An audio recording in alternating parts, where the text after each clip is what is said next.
is my honor to introduce Mrs. Moffitt. You can stand up, or you can run circles. You can do whatever you want. You can jump from the.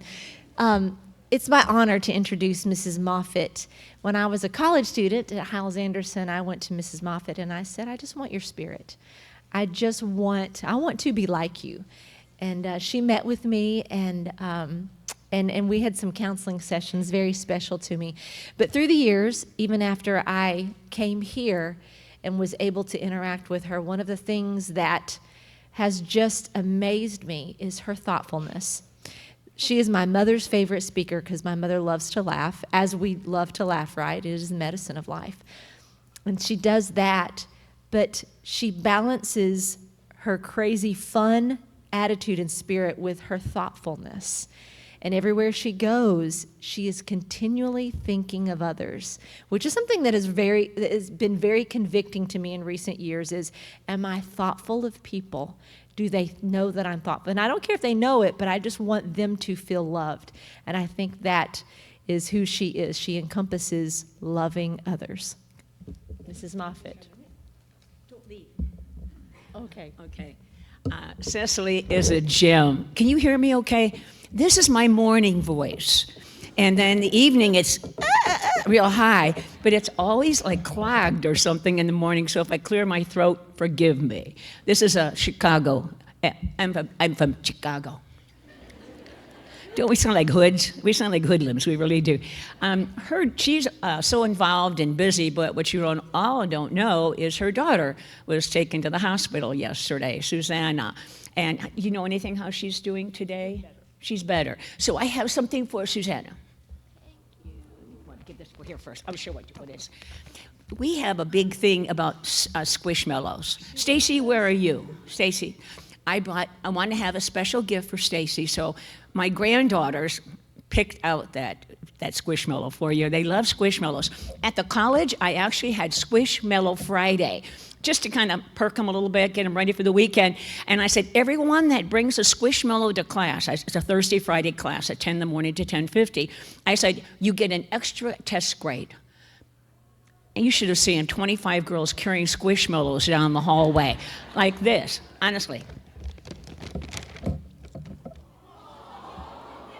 Carrying these wherever they go. So I was thinking last night when she mentioned Susanna, I got to talk to her on the phone last night. I said, could I call her? Or could you call her and I'll talk to her? And I prayed with her last night, but I want to have one for Susanna. So this is for Susanna. I told her this is a special for her. And aren't they weird looking? But they're so, you can't help but squish them. You can't help but squish them. I didn't have one. I didn't own a Squishmallow. So the girls felt sorry for me and brought me a Squishmallow. It's in my office, but they made me promise that you give things away. I said, I'm not that wonderful, believe me. But they check all the time to make sure that Squishmallow is there. So it says Squishmallow. This one's name is Patty. So this is for, let's give her a hand for all that she does. This is for your dad.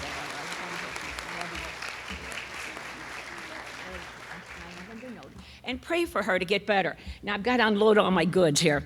Now, I have an unusual request, but, oh, by the way, I had the calmest morning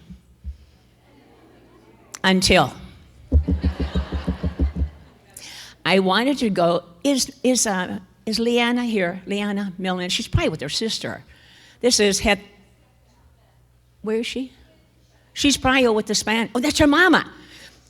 Do you remember? That mom would stand up. I love you. This is Heather's mom who's speaking, and Leanna's from our church. And so I wanted to, thank you so much, you're a doll. I want, their little boy, Heather's little boy is here. And so I don't carry a lot of money with me. It's the joke. And my husband said, you need money. I had enough money to pay the boys that that push my wheelchair. And I always put a $5 bill inside this gospel tract. The people that have the gospel tracts that give them out are the ones that have them with you. Keep gospel tracts with you. You don't give them out unless you have them. So they're in my purse, I promise you. And I put a $5 bill in here. Well, I have a $20 bill in here because I gave all my money away this morning and I don't have enough money to give to the 2 wheelchair boys. So I wanted to ask an unusual request. Are you ready? I have a $20 check. It's a good check. It's post-dated for 2 years, but no, it's not. It's a good check. But I want to know if there's anyone that would cash this check for me, and so I could give 2 $5 bills to the boys that push my wheelchair, and I put an extra $10 in there for you for giving it to me. So is there someone that has two $5 bills that'd be willing to give me two $5 bills? Okay, and this is for you, and the $10 to buy your daughter a drink. That would be good. So would you take this to her? And the gospel tract is in here. Is that an unusual thing to do when you're at a meeting? But otherwise, I can't get my money out. And thank you so much. And these are California bills, right? The check is not post-dated. I did not post-date the check. Don't tear it up. Oh. If these two people get saved, you invested in them. Because I give the plan of salvation. I've had many, many, many wheelchair people get saved. They can't leave me, except the guy that dropped me yesterday. And I mean, that goes here. Then I have, this goes with me. This goes part of my speech. This is for the teenage girls. I'll do that last. Yeah, and then I'm set. And then this. This is very close to my heart. I don't know why, but I love pretty foaming soaps and things like this. And so I want to give it to somebody that would like this. I want to take it home, but I'll go to jail because it's over 4 ounces. You know, you can't take anything, so I'd rather not go to jail. So is there somebody that likes foaming soap a lot? Do you? You get it. Then the flowers are in my room. Oh, there they are. Is Mrs. Shook here? Is Mrs. Shook? Where is she? Is she in the back? Okay, I want to get this to her. These were in our room. Aren't they pretty? But I wanted to get that. And then what I do is anything they leave for me, like they had, let's say, cheese and crackers and, let's say, bottles of water and tea and some candy. And then I left the gospel tract with a note to the girl that cleaned my room for her to have it. And that way you can not, so I didn't waste your things is why I'm saying this, ladies, from the church here that paid for that. Thank you so much. And I want to leave that for the girl that cleans the room. And you can't take drinks on the plane. You know how that goes. So anyway, I'm going to finish what I started yesterday. Remember? Oh, no. Oh. Dollar quarter, Dollar Tree. Change the sign to $1 quarter, please. Now it's over, I think you have $5 things is what they do. Isn't that crazy? What I did is, your little grandson, I just wanted to give him something and I didn't have any money. That's what this was all about. I had $20. I was living big. I had 10 extra. Yeah, no. And I saw him this morning. Her little grandson, this is Heatherman's little boy, came with her. Oh, there's Leanna right there. Good Leanna. I'm glad. She's from our church. We're from the same church. I tried to, Leanna, can you take home the soap for me? That's how much it meant for me. Do you have a suitcase? Because she's flying back to Chicago tomorrow. But she's not checking her bag either. So that's why I gave it away. So that's JoJo soap. Every time you use it, think of me. But anyway, isn't that crazy? So anyway, when I saw her little boy this morning, I just thought, all I have is $20. That's all I have. So I thought he could buy a toy. So he could buy something because we're going shopping today. So that's why I did the, thank you. Where did she go? Oh, there she is. I thought you disappeared. She's gone. So thank you very much for doing that. Anyway. I'm a little unusual, I know, but this is something special to me. Thank you, everyone who's been so kind, and you listen so well. You're probably trying to figure me out, aren't you? You know, you're all like, you know. And teenage girls, don't forget to come down here, okay? All of you, come right over here. I'm talking to you just for a few minutes, but I have something to share with you I think you'll like. But be of good cheer. That's what this is all about, too. I don't know where I got these, but I have things that I have purpose, and I like to cheer for people. I like to cheer for people. By the way, for your family, wins and losses. Everything isn't always smooth.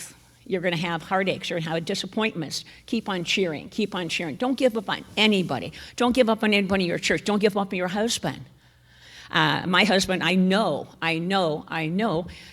I mean, unless something happened like it did happen a few years ago. I was on my way, he was on the way to pick me up at the airport, and he was in an accident, overturned his car on the Dan Ryan Expressway. A lady actually cut him off, and his car flipped upside down, and I really thought I lost him. I really did. And I was cheering, think, oh, God, please. When I got the news, I landed at O'Hare. When I got the news, I said, you're going to have wins and losses, is what I'm saying. You're going to have them. I live the same way. I said, if we had zippers on our hearts and opened up that zipper, you'd treat people different if you saw what they're really going through. Well, pretend you can see what they're going through. That particular day was a rough day. I had a meeting. It was down south, of course. I end up in the south so much. And I got there, and I have a thing, got to O'Hare, and when I land, we have little signals. I always let them know I just landed. Then I let them know when I'm walking out. Often I use a carry-on bag. It saves money, and it saves time, because a baggage takes time. So I just like to walk out, and I let them know the second phone call. Well, I had a phone call. And it was my son saying, Mom, this is Justin. We're on our way to get you, but I'm not sure where you are. Well, that confused me totally. I mean, my husband always, he said, Dad was just in a very serious car accident, and I don't know which airport you're at. Oh, my heart. I called him. He said what had happened. He was on the Dan Ryan coming to get me, and when he was going, a lady cut him off. His car flipped upside down, and was going upside down on the Dan Ryan, going right toward the wall. That's what he said. He was waiting. He could hear the metal screeching, and he was just waiting to hit the wall and it'd blow. You know, that type of thing. Well, making a long story short, I didn't know what to do. I thought, oh my. And you know, when you hear bad news or rough news or news that's trauma, you freeze. Did you ever notice you almost go into a freeze zone? You're just like frozen. I didn't know what to do. I thought, is he alive? What has happened? And Justin's on the phone. He says, Mom, I'll meet you at the hospital. I said, I'll take a bus. I wasn't going to take a cab. They're too expensive. He says, no, Mom, I'll pay for it. He was vice principal at that time at our high school. I knew he didn't have that kind of money. It'd be over $100 to get to Chicago from the airport, probably around there. And I thought, I can't let him do that. He said, Mom, you just do it. I'll meet you. I said, okay. And he says, follow the colored lines. You know, at the airport, there are colored lines that direct you where you're to go outside of a taxi, or if you're on transportation, whatever. I followed, I got into the cab. As we got into the cab, I'll never forget, I'm frozen. I said to the driver, I said, sir, please help me. I need to get to Northwestern Hospital, downtown Chicago, as fast as possible. My husband's been in an accident, and the man said, oh, it's on the news over on the Dan Ryan. They don't know if it's a fatality or not. The jaws of life are on their way right now to extract him. Oh, and I broke. I just started sobbing. You know, everyone thinks I live a life, I just smile all the time. That's not true. I was frozen. And I wasn't unkind. I don't mean that being mean, but I was just broken, crying. Tears are release. Did you know that? They're a release. They help release frustrations and tension. Cry unto God, not people. Cry unto God. So I just started crying, and I said, that's my husband. He said, oh, I'm so sorry. I said, sir, would you please help me get there as fast as you can, please? He says, of course I will. And I said, what is your name, sir? He told me his name. He said, I own this taxi cab company. I don't drive, but today I am. You see, I killed my wife this last week. So now I'm in the car with a murderer. What would you do? I wanted to be cordial. I said, how did you do it? Now, why did I have to know? You know, why did I want to know? I said, how did you do it? He said, well, I give her a medicine called Coumadin, I think it's called. It's a blood thinner. And he said, my wife has been very, very ill. She has a packet of medicine every day that she takes, you know, like little cubicle things he goes into. I said, do you pack it? He said, oh no, a home nurse comes and she packs it for me. I said, you gave her prescribed medicine? He said, yes. I said, you didn't kill your wife. That was her medicine she's to take. That was her daily medicine. I said, I know if my husband passed, my husband's in heaven. He says, that's how my wife believed, but I don't. And that was like God saying, are you going to say something, JoJo? And I knew why I was there. And I said, sir, wouldn't you like to see your wife again? He said, of course I would. In tears, that man sweetly trusted Jesus Christ as his Savior. As we were ready to say the prayer, I said, close your eyes. No, don't close your eyes. He's driving. We drove to the hospital. He was crying. I'm crying, rejoicing. And we got to the hospital. Justin said, call me. I'll come out and get you. And so, at Northwestern, you kind of drive almost into the building a little bit and then out again is how the emergency room is. And as we drove in, Justin came out, and the man's crying. And Justin said, what did you do to him? And I said, it's a long story. He killed his wife this past week, and I was trying to help him. And, my kids just understand me, and they didn't even question it, that the man, that I would ask him this. So, all that to say, that man, sweetly, oh, he was so grateful. And you say, when I got in the hospital, emergency trauma unit, my husband was so busy, he was in the hallway. All he had was one nick on his head. Car was totaled, lost everything. In fact, they said that when the ambulance came, they tried to put a neck brace on him and that type of thing. He said, wait, I've got to get back in my car. My glasses are in there. He was going to go upside down, and he did. Started picking up money upside down that had fallen to I'm sure he had 50 cents, not much money at all. And they said, sir, you're in there's trucks coming, my nose, come on out. It was such a story. It really was. At that, and I'm not making this stuff up. In that trauma unit, we thought, why are we here? We just started soul winning. We had 13 people accept Jesus Christ as their Savior. We got in places nobody else could go because we were there. And my husband, he's our care pastor from our church. He has a clergy badge. But the funniest thing about it, there's always humor involved in my life. Always. And in the car, he had this huge thing of makeup. He was giving away to his ladies' outreach on Friday morning as a giveaway. It was in the car. What do you think the only thing they saved? The makeup. It's in the bottom of the gurney where he's laying on it. The ambulance drivers teased him about it. Well, they left him, went to get somebody else, came back and met me and saw my husband was doing so well. And they said, ma'am, can we ask you a question? I said, sure. He said, your husband? We had this big thing of makeup, and my son said, it's still here, Dad. It's underneath here now. And I said, sir, I beg him not to wear it. I beg him. We laughed about it. Whatever happened to that man? 2 weeks later, my husband does the baptizing in the men's side. And 2 weeks later, that man came to First Baptist Church as a visitor. And on the visitor slip, they sent it to me from the church. He put your name and all. I had the privilege of taking JoJo Moffitt to her husband at the hospital, and I got saved. That morning, he walked the aisle, made a public profession of Jesus Christ, and my husband baptized him. You'll have things like that if you step out of your comfort zone a bit. Do you think I naturally do that? Like this morning, I was so excited to see Leanna, her mama, and Heather, and her little boy, and just to talk to them, just enlightened my soul. But you don't know what happened before that. I was walking out, and there was a lady with her children, and this is the only thing that happened interesting this morning, other than the best part was seeing that family. But as I walked out, a lady said, ma'am.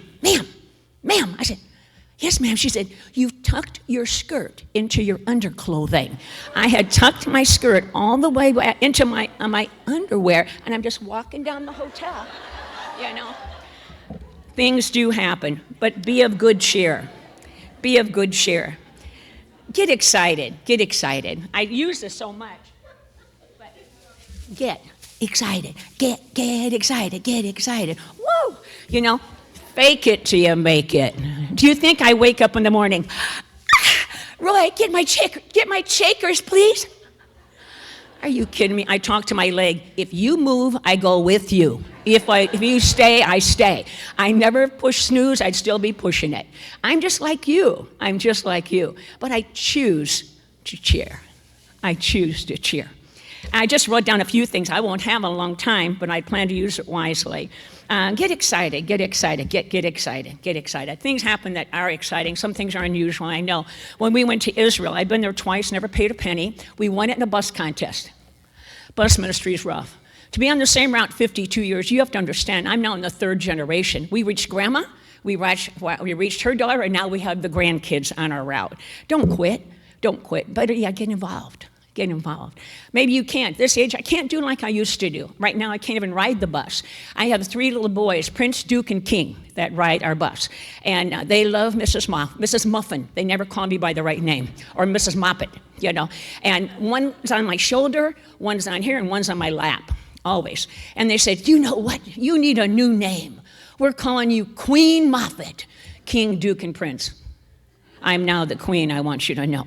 I have more fun with these people. Yes, I get dirty. Yes, I get uncomfortable. Yes, I pick up things. I've only picked up lice once, so that wasn't real bad. I let a bus kid comb my hair. Why did I do that? I have no idea. This is many years ago. But anyway, you'll have some things happen, reversal. But oh, the blessings. Oh, the blessings. Oh, the blessings. One group of 5 kids we sent to City Baptist raised the money to send our kids to our bus kids' school. And all those kids have trusted Christ. All of them still are my little buddies, and now they have children. It's rewarding, it really is. But we went to Israel. We won it in a bus contest. I'll never forget. I love history. I love the beautiful things of Israel. When we went there, everything came to life. The Bible, it came to life more so for me. All the what they call the holy places, like David's tomb, Jerusalem, Bethlehem, they're all called holy places. They have armed guards, Israelite guards there with machine guns, with the ammo hanging off the side. Well, you can imagine me seeing this. And these people, I look like Goliath's wife. I'm 5'10". They're this big, little bitty people. They were at the side of David's tomb, and I said, you and me would take a picture. Well, my husband ran into a little convenience store. This is when you had film. You had to put film in your cameras. And he went in to get some film. And I said, you and me with your guns? He handed me the machine gun.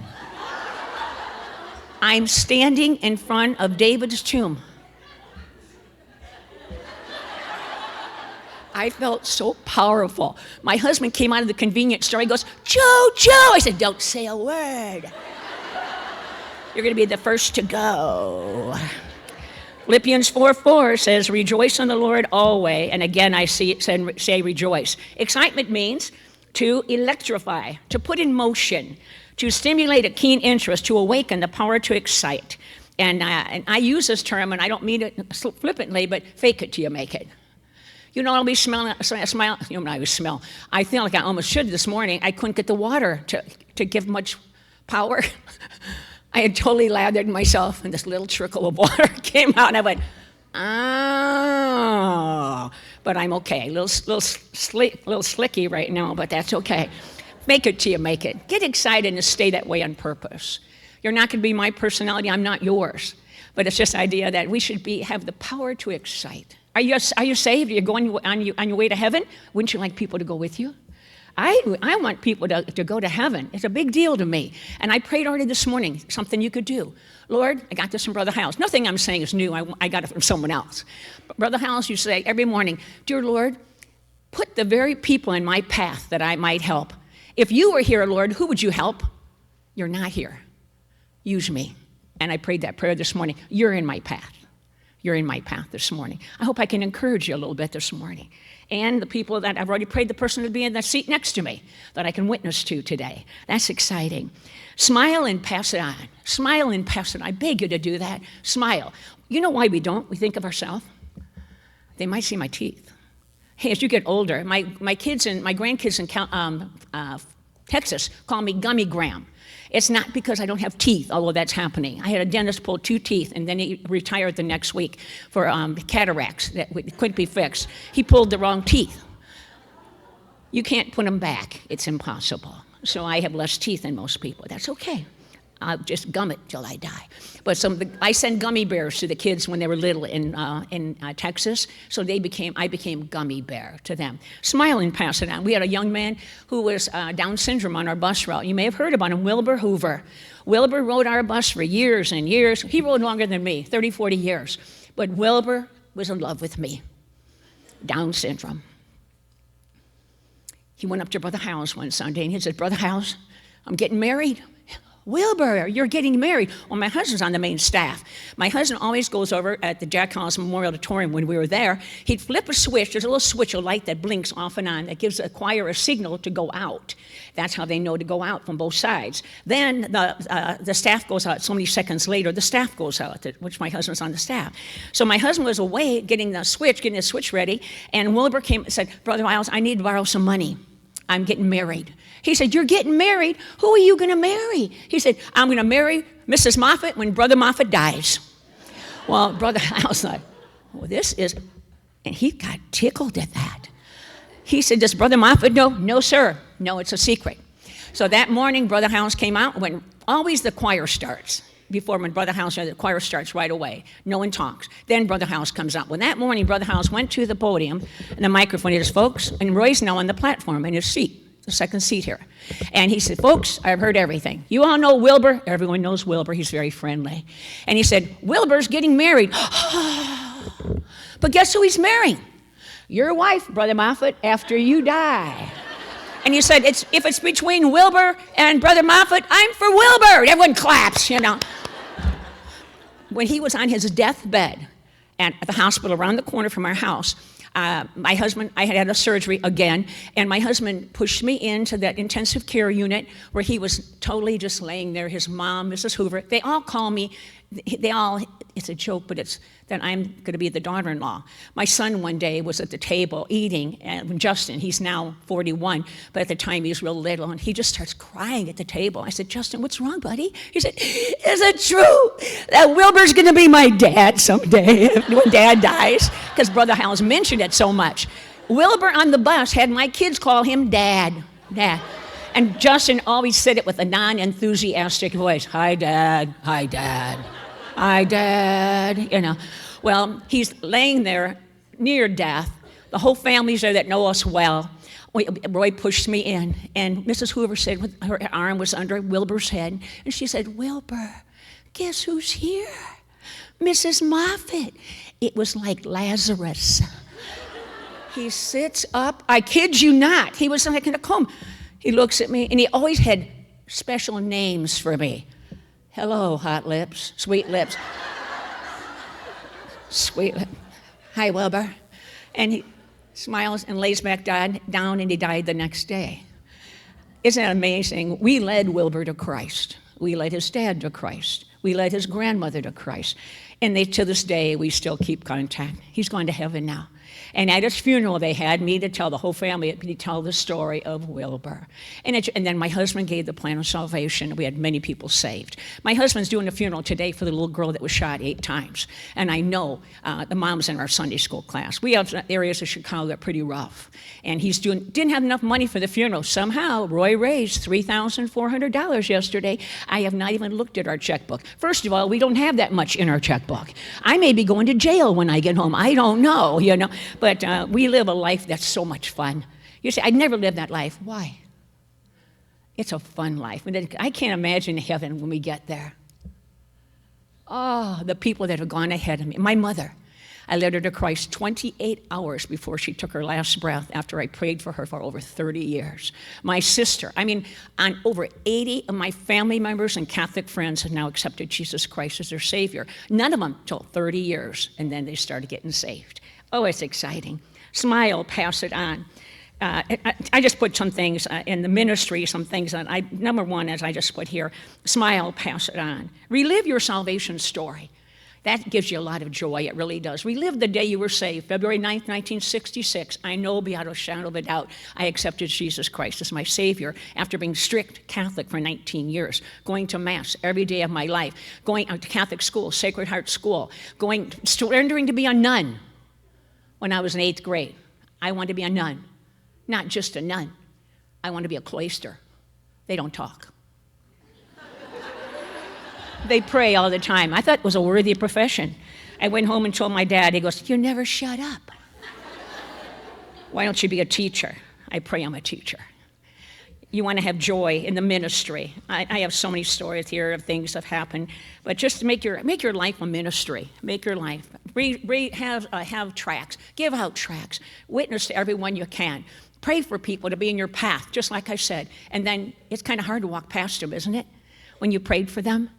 You're going to have things happen, just unusual things. I didn't tell you the story at the wrestling. I didn't tell you about wrestling. Did I tell you what happened? You're going to have unusual things happen. We went to watch our son wrestle. I was very, very pregnant. Again, I've had 8 pregnancies. We have 6 live births, and I have 2 precious babies I've never seen before that died. And within me, the heart stopped. When I get to heaven, I can't wait to see them. I can't wait to see them. But one of my pregnancies, my son was wrestling in Chesterton, Indiana. My husband said, JoJo, it's a snowstorm. Why don't you just stay home? I said, wait, Kimasabi, we go together. If I go in labor, I don't want to be here by myself. I'm going with you. Okay. I didn't know if you want to be in a snowstorm. I want to be with you. We got there, and it was 3 matches going on at the same time. 3 matches, a big championship. And our son was undefeated. So here's a match, another match, another match. Our son was wrestling right here, so I thought, fine. Well, my husband decided to go way up in the bleachers. And ladies, I haven't done real well in my pregnancies. One pregnancy, I gained 83 pounds. The baby did not weigh 83 pounds. I went from a size 10 to a 20 all by myself. It was wonderful. No, it wasn't. And I'm climbing. Can you imagine me with this big tummy, and people are going, don't fall on me. I got up to there, and the person forfeited on the middle mat. They moved my son to the next mat. My husband says, you'll be fine. I'm going to move. What? He left, and I said, I'm going too. So I started, people were helping me down, and I'm awkward anyway. Like right now, I'm still getting used to the stairs after having the new metal put into my knee, and the other one has metal already, and the hip. And so I'm coming down, and I thought, don't be conspicuous, inconspicuous, JoJo. I'm trying to walk real quick to get over there. He just started wrestling, and I didn't realize these mats were all different sizes. The mat I was going on was higher, and I didn't know it, and I tripped on the mat, and I went flying through the air. Whoa!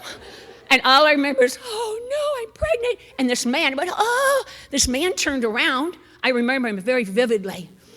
I fell on top of the man. It didn't look good at all, not at all.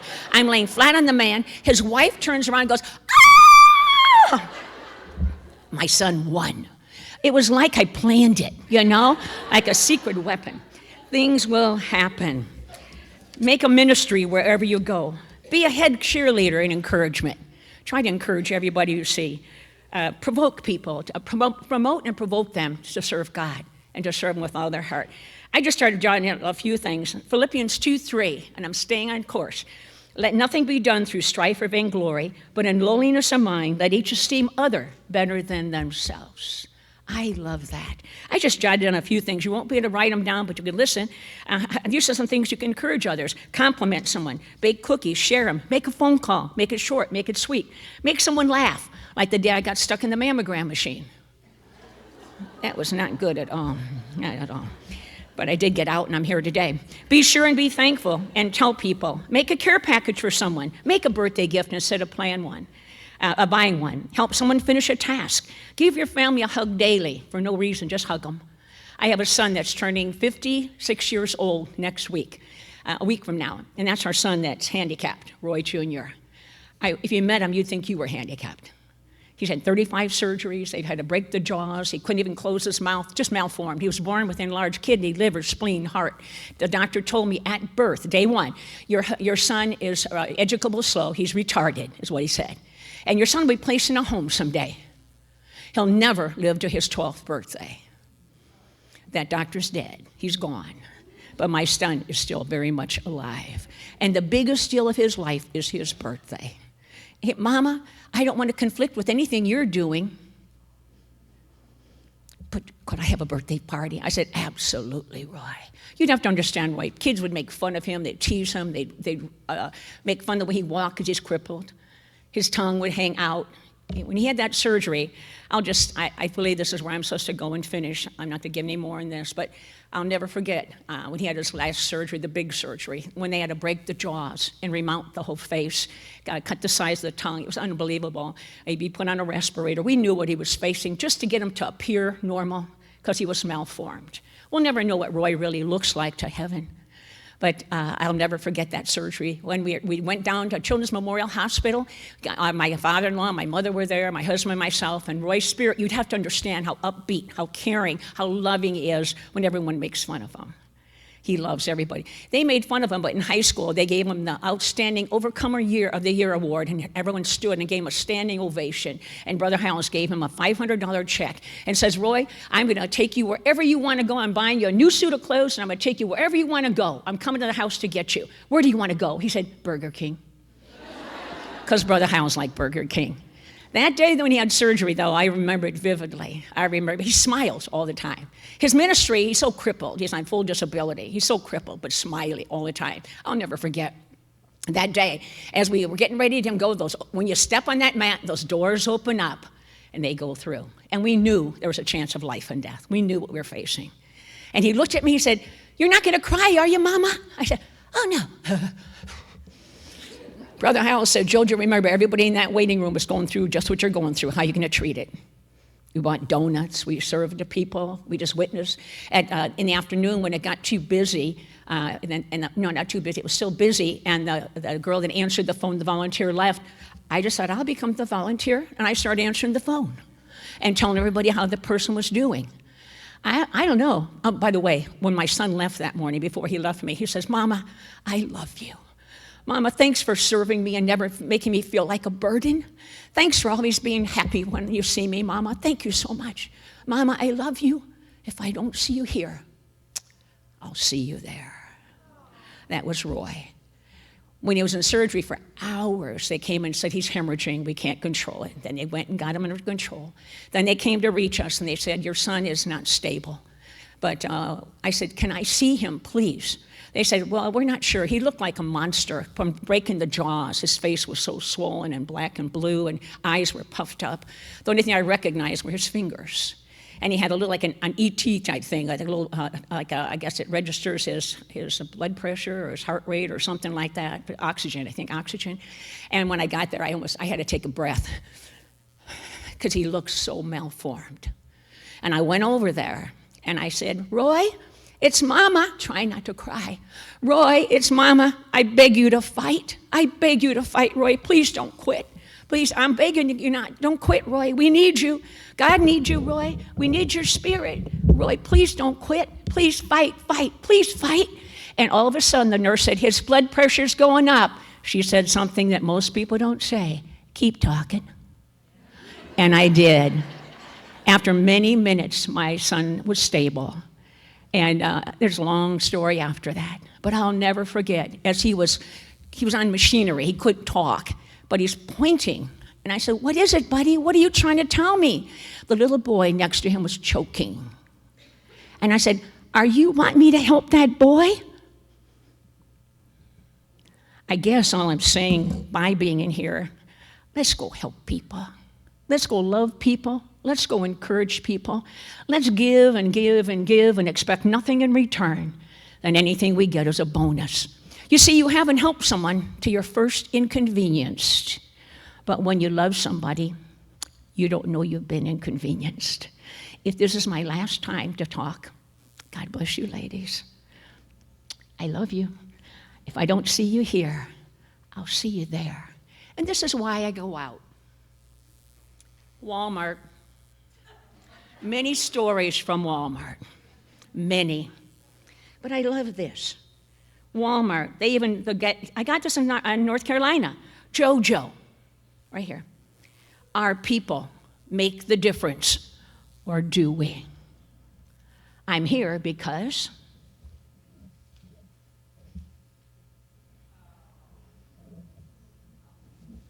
God bless you, ladies. I love you, I love you, I love you. Let's go be different, and let's go cheer for others.